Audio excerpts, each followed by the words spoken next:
Vamos ler aqui em Daniel capítulo 2. O título da mensagem é O Decreto. O sonho do rei é interpretado por Daniel, né?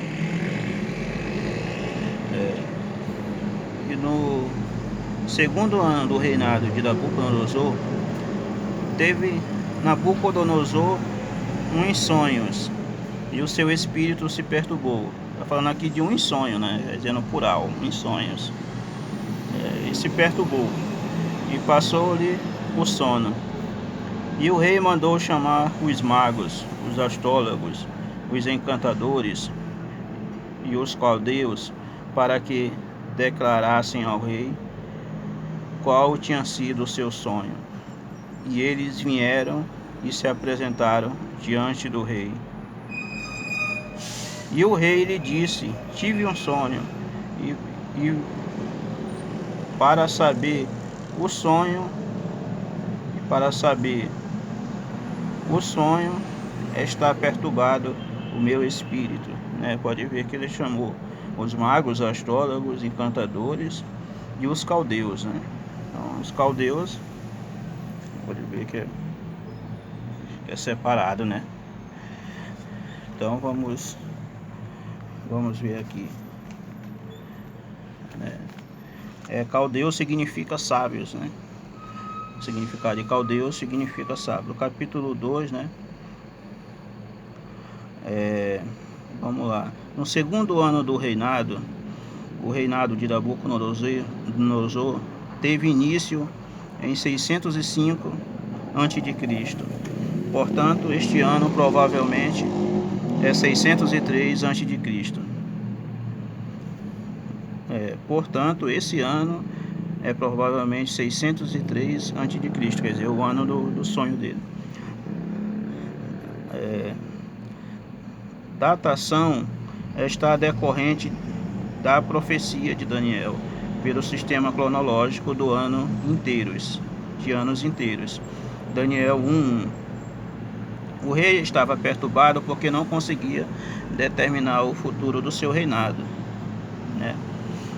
O rei estava perturbado porque não conseguia determinar o futuro do seu reinado, versículo 29. Capítulo 2, versículo 2 ao versículo 3, o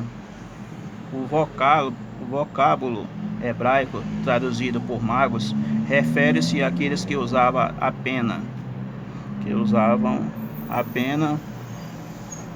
pena, muito provavelmente pessoas que conheciam os escritos babilônicos sagrados. Os astrólogos estudavam as estrelas. Os encantadores recebiam o poder de espíritos malignos, né? Espírito maligno. A denominação de caldeus provavelmente se refere a uma classe de homens sábios. Capítulo 2, versículo 4. Os caldeus disseram ao rei em siriaco. O que significa isso? Então, se você ler aí na sua Bíblia, no capítulo 2, versículo 4, está escrito assim: os caldeus disseram ao rei em siriaco. O que significa isso? Vamos ver. Siriaco significa a linguagem aramaico, né?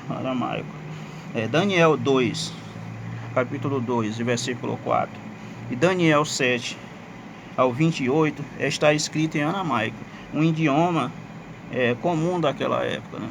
Então isso significa que o capítulo 2 e o capítulo 7 estão escritos em aramaico, né? Uma linguagem comum naquela época. Isso significa que o capítulo 7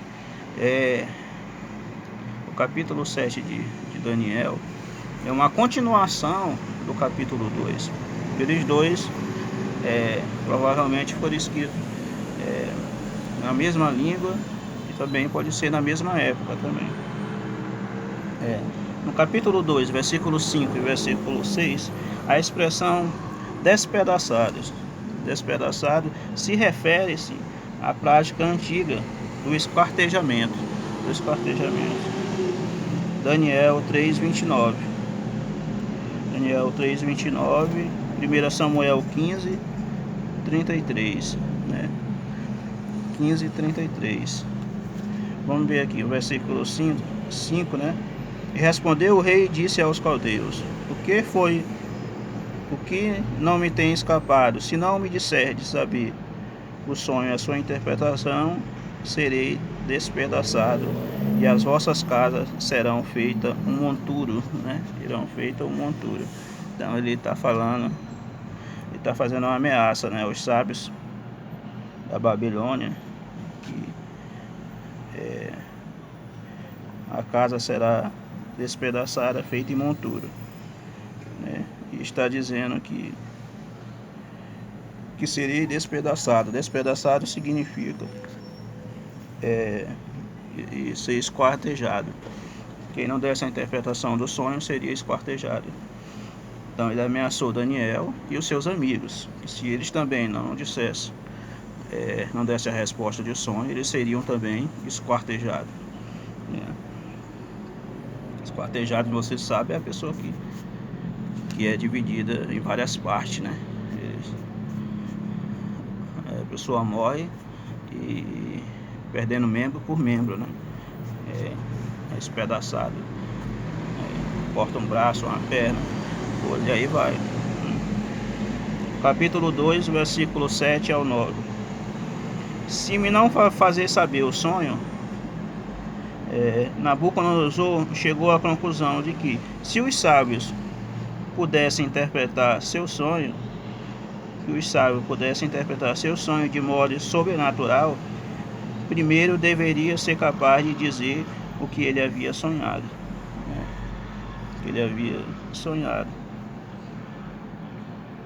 Então o sonho era que ia vir no futuro, né? No futuro, reinos mais poderosos, né? Mais poderosos do que o dele. E seu reinado estava com os dias contados.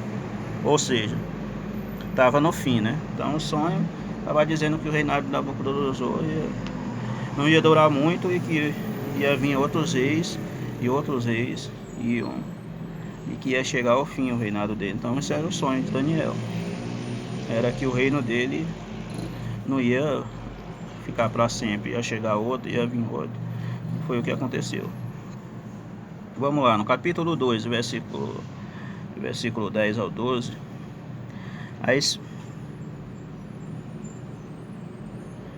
A especificação babilônica provavelmente se refere à cidade e não a toda a província, né? A especificação, né, de Babilônia não diz que é todo lugar, né? Mas provavelmente se refere à cidade e não toda a província, né? No capítulo 2, versículo 13 ao 14, deviam ser mortos os sábios. A punição de Nabucodonosor era excessiva e extrema. Versículo 15. No capítulo 2, versículo 15, porque se apressa tanto o mandamento da parte do rei. Porque se apressa tanto o mandamento na parte do rei. A expressão apressa significa afiado ou severo, né? Então esse é o significado da expressão apressa. Apressa significa afiado ou severa. Versículo 13. No capítulo 2, versículo 16 ao 18, para que pedisse misericórdia ao Deus do céu sobre este segredo. Para que pedisse misericórdia ao Deus do céu por este segredo.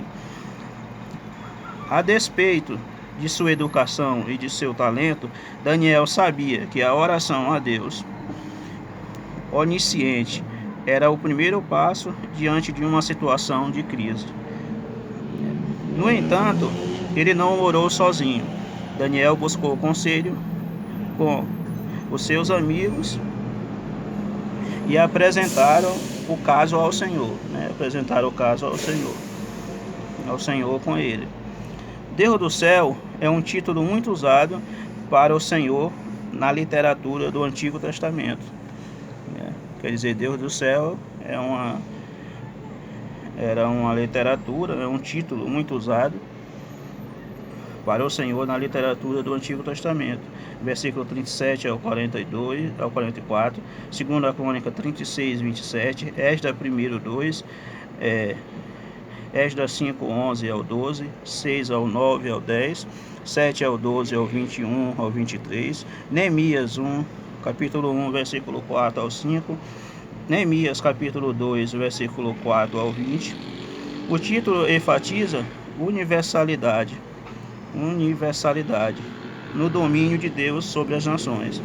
Então o título é Deus do céu, o título enfatiza a universalidade do domínio de Deus sobre as nações. Deus do céu, né? Então o título que Daniel trazia, que os povos traziam como Deus como dominador de todas as nações, né? No capítulo 2, versículo 19 ao 20, visão de noite. Normalmente as visões ocorriam durante o dia. Daniel 8, 1 ao 14, e os sonhos à noite. Então era comum que as visões era durante o dia, ocorria durante o dia, né? E os sonhos à noite, né? O substantivo horas aqui se refere a eventos históricos. Né? No capítulo 2, versículo 22 ao 27, capítulo 2, versículo 22 ao 27, fala assim: ele revela o profundo e o escondido, e conhece o que está em treva,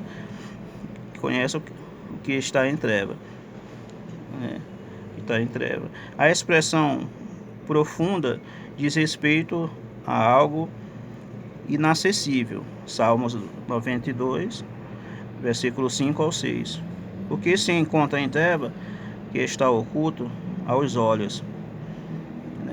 O que se encontra em treva está oculto aos olhos. Capítulo 2, versículo 28 ao 30. Fim dos dias é uma expressão utilizada frequentemente para se referir ao fim dos tempos, quando Deus intervirá na história humana, para estabelecer o seu reino.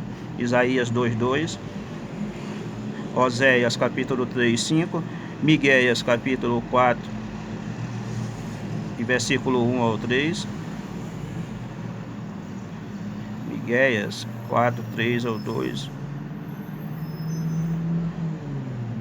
Miqueias, Malaquias capítulo 4, versículo 3 versículo 1 ao 3. Então, irmãos, aqui a gente vê que o fim do dia é uma expressão utilizada frequentemente para se referir ao fim dos tempos. Ao fim dos tempos, quando Deus intervirá na história humana para estabelecer o seu reino, né? Seu reino eterno.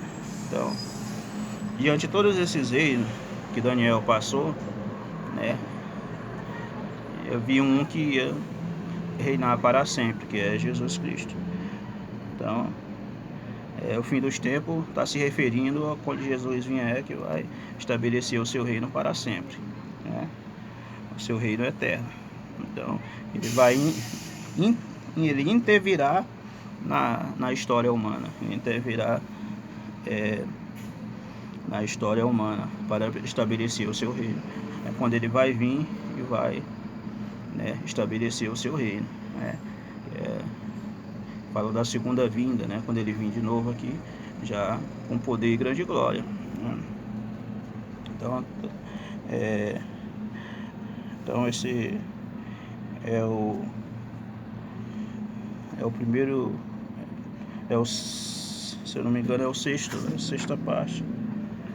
É a sexta parte do vídeo. Amém? Deus abençoe. Agradeço a oportunidade em nome de Jesus.